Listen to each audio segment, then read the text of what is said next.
That image stabilization has transformed modern astrophysics and the telescopes that are doing the hunting. So big telescopes, image stabilization, sensitive detectors, we just took off. And no longer are we trying to understand the distance to the nearest fuzzy nebula, as Hubble did. Now, 100 years later, we're characterizing the properties of galaxies being born in the early universe with the likes of the James Webb Space Telescope.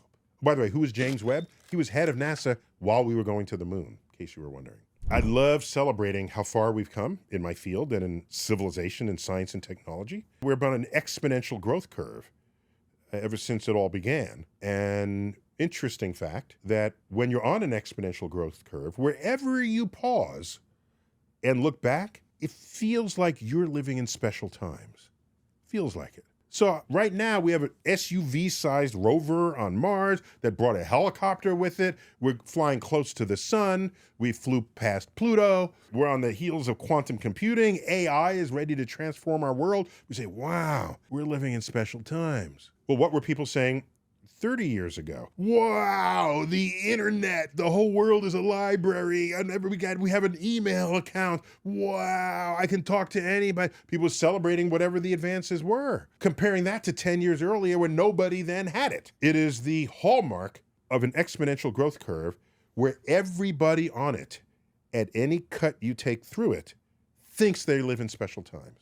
I won't even begin to imagine what 100 years from now, not even 50 years, not even 30 years, I'm not even going to begin to imagine, because I'll get the wrong answer, for sure. But my hope is that we maintain the exponential growth so that in 30 years, 50 years, 100 years hence, they will look charmingly back on the years of the 2020s and say, this all they knew? Oh, how charming. Oh, they thought there was a multiverse. That's cute. Oh, they didn't know how to time travel back. Oh, they didn't know about life on other planets. Oh, could be, but I'm only thinking that by extrapolating what our current ignorance is. Most discoveries put you in a place where you didn't even know you had that ignorance.